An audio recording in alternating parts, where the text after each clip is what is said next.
Salut la famille Acrofoot, j'espère que vous allez bien et que vous passez un bon mois de Ramadan. On va enfin aborder le cas Habib Diarra, c'est lui que vous voyez en arrière-plan sur la photo. Vous avez sûrement entendu parler de son nom ces 48 heures, c'est normal. Je peux dire qu'il fait la une de l'actualité footballistique au Sénégal et un tout petit peu en France. Je vais vous expliquer le pourquoi. On va également aborder les matchs de huitième de finale Europa League qui se jouaient tout à l'heure. Et enfin, restez jusqu'à la fin de la vidéo, s'il vous plaît. Je vous dirai qui est le Sonko du football actuellement. S'il vous plaît, restez jusqu'à la fin de la vidéo. Donc, salam salam la famille Acrofoot. Juste vous dire, si vous n'êtes pas encore abonné au compte Les Acrofoot, je vous invite à le faire. Mais surtout, allez vous abonner en masse sur la chaîne YouTube Les Acrofoot, les gars. Habib Diarra, c'est un jeune de 20 ans, un international franco-sénégalais, né le 3 janvier 2004 à Guédiawaye, donc dans le cœur de Dakar, au Sénégal. Alors, il a choisi finalement, annonce Aliou Cissé, Habib Diarra a choisi de porter le maillot du Sénégal au détriment du maillot tricolore qu'il avait choisi l'été dernier, si vous vous souvenez bien. Thierry Henry, qui est entraîneur de l'équipe U23 de la France, l'avait mis dans sa liste. Il avait été quand même très peu utilisé depuis lors. Je pense que c'est le revers, ou en tout cas c'est le déclic. C'est le pourquoi en tout cas, aujourd'hui je me dis, Habib Diarra a tout simplement décidé de revenir sur sa décision. Il avait choisi le maillot tricolore. Aujourd'hui il a choisi le Sénégal. Bon, personnellement, j'étais pas d'accord que Aliou Cissé lui court après.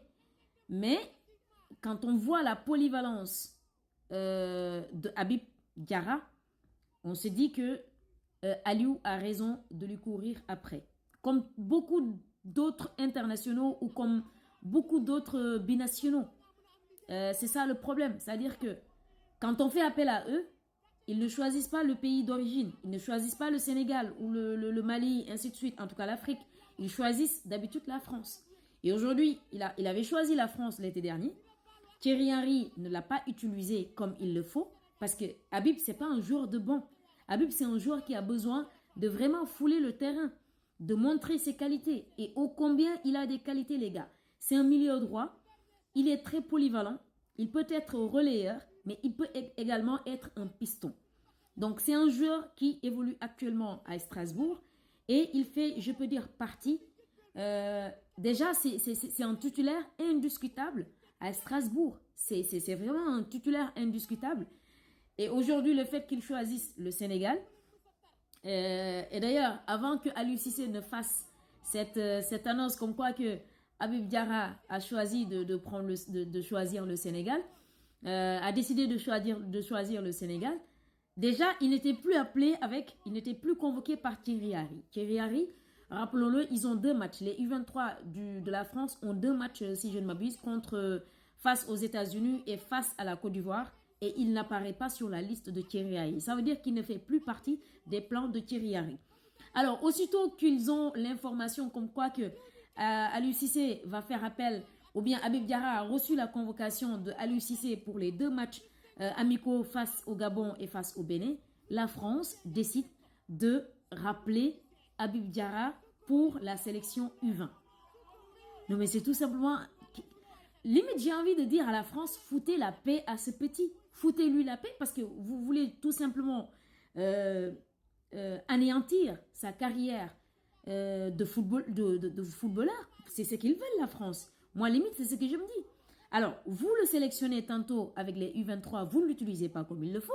Vous entendez que le Sénégal, ou Aliou Cissé fait appel, on revient à la charge pour le rappeler encore une fois.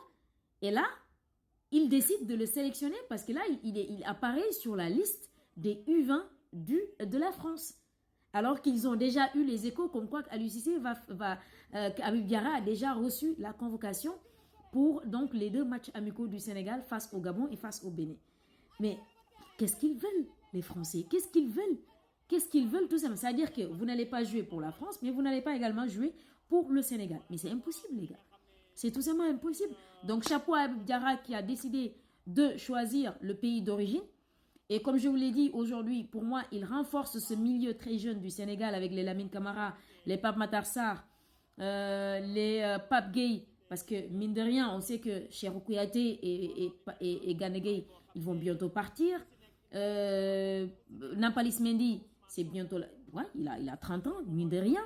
Il a presque 30 ans ou 31 ans. Comment dirais-je, Papis Cissé. Papis Cissé, c'est ça. Excusez-moi les gars, c'est l'effet du mois de Ramadan. Papis Cissé, c'est ça.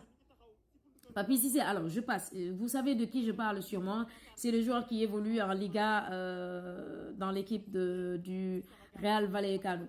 Alors, donc pour moi aujourd'hui, le fait que Habib Diarra rejoigne la tanière, c'est un plus pour nous. C'est vraiment un plus pour nous. Parce que j'imagine le milieu avec Habib Diarra, comme je vous l'ai dit tout à l'heure, ses qualités, c'est que c'est un milieu droit, c'est un relayeur, il peut également être un piston.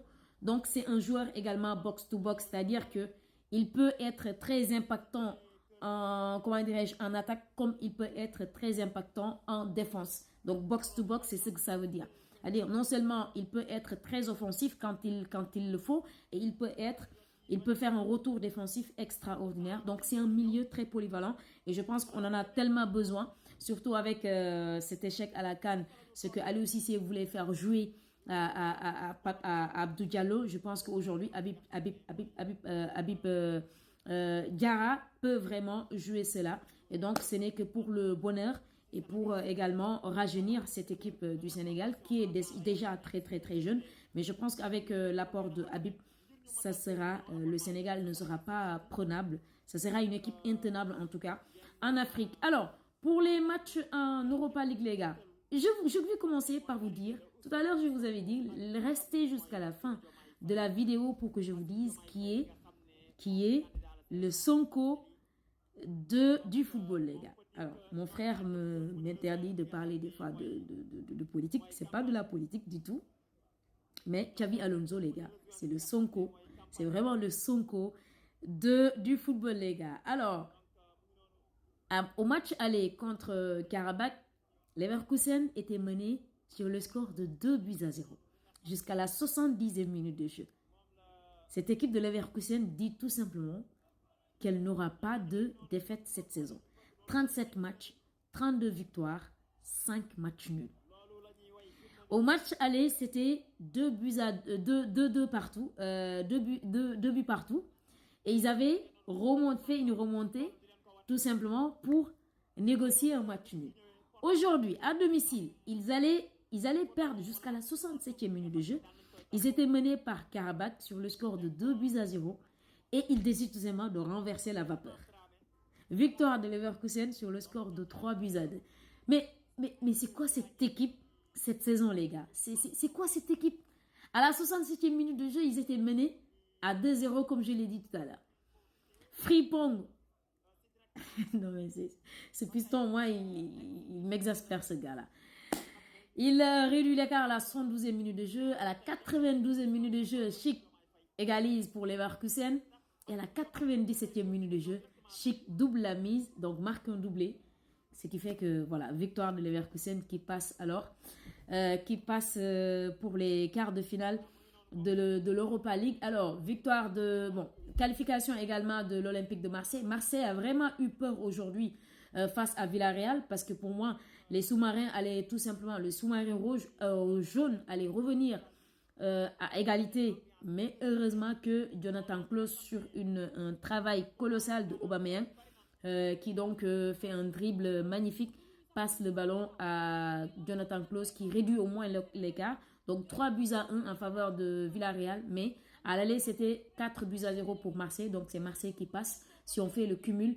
Brighton éliminé par la Roma, donc c'est la Roma qui passe. Liverpool également est qualifié suite à leur succès face au Sparta Prague, et West Ham également logiquement aussi passe pour les quarts de finale. L'Atlanta également est qualifié, donc on a ces 8 équipes. Alors Marseille, West Ham, Liverpool, Leverkusen, la Roma et l'Atlanta. Voici les 8 équipes qualifiées pour les quarts de finale de l'Europa League, les amis. N'hésitez pas de laisser vos avis en commentaire, mais surtout allez vous abonner en masse, encore une fois, sur la chaîne YouTube Les Accros Foot, les gars. Je vous retrouve demain pour d'autres informations foot et on va peut-être revenir sur la liste que va publier Aliou Cissé demain pour les 2 confrontations face au Bénin et face au Gabon. Je vous dis à demain, les amis.